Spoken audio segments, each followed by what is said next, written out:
Hello, everyone, and welcome to another episode of the Blunt Experience.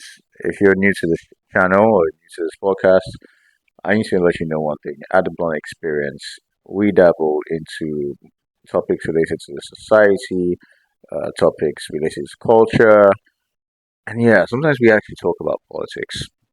But yeah, here we are at the Blunt Experience, or rather, here at the Blunt Experience, we do not sugarcoat.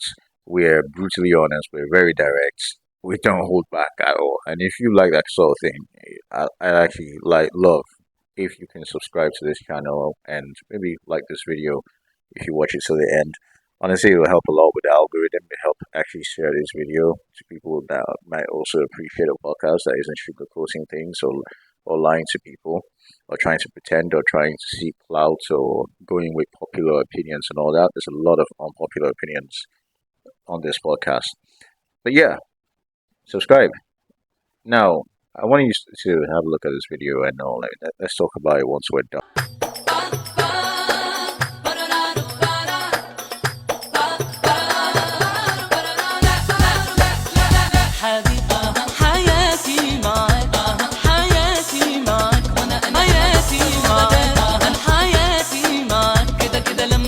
So this video was actually done by Ines. Well, she's on Instagram. I follow her on Instagram. A really good dancer. I would say go check out her content. If you like it, please follow her. Really awesome. Sorry, I can't pronounce her surname. I think his surname is spelled Ouqs. But yeah. Anyway, anytime I see this video, honestly, I really crack up. Like I really laugh at stuff because it always reminds me about the fact that African mothers are built differently. You see, I'm from a country. In fact, African parents are built differently, but you see, African mothers, they're a whole different breed entirely. You see, I'm from a country in West Africa, and honestly, you do not want to disobey an African mother. You don't. You don't want to disobey an African parent, but when it comes to an African mother, you do not want to disobey an African mother. If you do that, she is ready to put your entire destiny on factory resets. No, honestly, he will whoop you to the point that you're going to want to kill whoever encouraged you to actually disobey her, which might just be yourself, honestly. Man, it's crazy. Here in West Africa, there's this thing that happens, like the worst thing you can actually do. I don't know about other African countries, but in West Africa, the worst thing you can actually possibly do is disobey your African mother in public. Oh my days. Things are going to hit the fan real quick. If she maybe doesn't want to whoop you, if she just loves you to the point that she wants to give you a second chance, she's going to call you by all your names. I mean, I have like, what, 4 or 5 names? She will call you by all your names. And then gently, slowly, give repeat her instruction to you.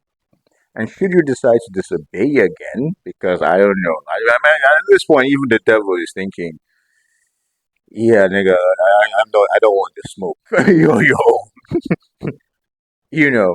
Even at this point, the devil's gonna be thinking, "Dude, okay, playtime's over, chop chop." Should you now decide to disobey her instruction, her command, boy, I don't know. I can't even begin to describe what is waiting for you at home. Oh man, I don't know if you've ever sent your phone, put your phone on factory reset. That's a complete deletion and wipe out of almost everything. Literally, like that whooping will put your entire destiny on factory reset. It will change your life with every stroke. Their special weapon of choice. I'm not going to call it weapon. Should I say instruments of discipline? Is usually the slipper because I mean after a while an African child's body gets hard, so they're not gonna ruin. They're not gonna ruin that nice medic, that like nice manicure they've done and what have you, and all that moisturized hand. No, no, no, they're not gonna ruin that for you. No, no, no. They're gonna their best instruments, or should I say instruments of choice, instruments of discipline of choice, is usually the slipper. Oh, days. African mothers are very good when it comes to throwing the slipper at you. Man, I don't know. They have that accuracy. If the Olympics had a sport for slipper throwing, West African mothers especially would get first, second, third. In fact, no other country. No, I'm sorry, no other country outside the continent will want to compete because there's just no point. There's no point. It's almost like there's a child seeking, navigation system in that slipper that it just means you. No matter where you run, no matter where you hide, that slipper is going to find you. Trust me, I remember there was one time in particular when I was younger. I actually decided to. I did something. I can't remember exactly what, but when I think of it, I'm like, yeah, I really messed up. And I thought, you know what? I'm not going to take a beating today. I'm going to run and I'm going to do a zigzag. I pretty much practice. I don't know if you ever, at school doing PE, people are running straight, you're running zigzag because you're actually, rehearsing or practicing for how you're going to be dodging the slipper. I was running zigzag like a flash and stuff. She threw the slipper. I thought she missed me. She actually did miss me. It hit the wall, but bloody hell, you will not believe it. You will not believe it. That shit still hit me. It hit the wall, and it still hit me. I just picked it up. I just came back to my late mom. God bless her memory. God bless her soul. I just gave it to her. I was like, you know what? Just do what you want to do and stuff. And she was just laughing. She was laughing straight up. Man, it is crazy. And the worst bit is, most African kids, by the way, like this video if you can actually relate, you know, or you know someone that has experienced this sort of stuff. Maybe not necessarily the missile guiding system in the slipper, but someone who has an African parent who has said some sort of story, some sort of similar story. Man, I remember. I mean, it's tougher even with African fathers. Most African kids, and I think a lot of African kids can actually relate. You do not want your African father getting involved in discipline. Oh no, hell no. All that masculine strength and testosterone running through them, you do not want that. You do not want that whooping you. Absolutely not. That is one smoke you do not want to have. Literally, if you want to know, if you're a child and you want to know how hard your dad's day was, yeah, just let him whoop you. It's almost going to be like Buddha whooped you. It's going to discipline you and enlighten you at the same time. A kind of two for one offer that you really do not want to have. Man, I mean, I remember the times when my dad used to whoop me and stuff. Like that shit used to enlighten me. Like I used to know that okay, life was not that easy. But age whooping, I used to realize that it's actually a bit more uneasy than I thought. God damn, you know. And the worst thing about it, or should I say the funniest thing about it, is that even people listening to this, non-Africans listening to this, are just thinking to themselves, what the hell is this guy talking about? You mean your parents used to whoop you? Oh my god, that's child abuse. Trust me, that's the same reaction my non-African friends used to have when I was growing up. I went to an Arab-owned school in West Africa, and the foreign kids there, they never understood what I was telling them, this sort of stuff. Like, and no, they used to be like, "Oh no, no, no, no, no, no, man." Like, the worst were the Arabs. Oh my days, I had Arab friends. I could never, they could never really understand how my mom could discipline me.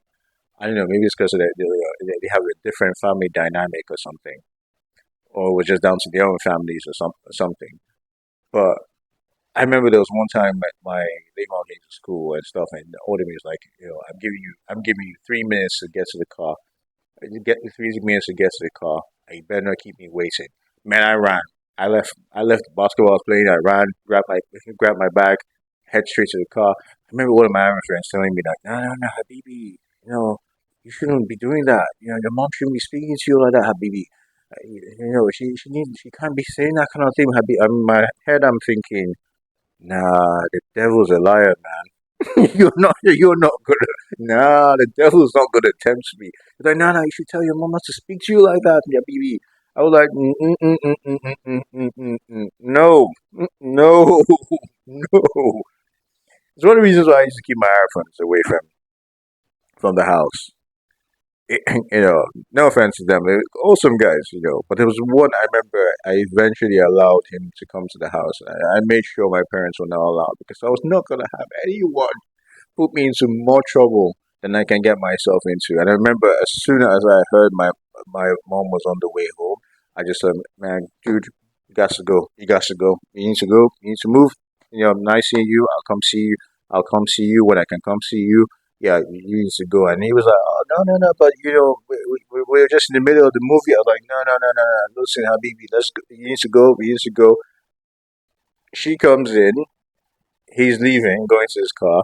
He doesn't say anything to her, doesn't greet her, doesn't say anything to her. And African and West African parents, especially, they do not like that sort of thing. They're like, huh?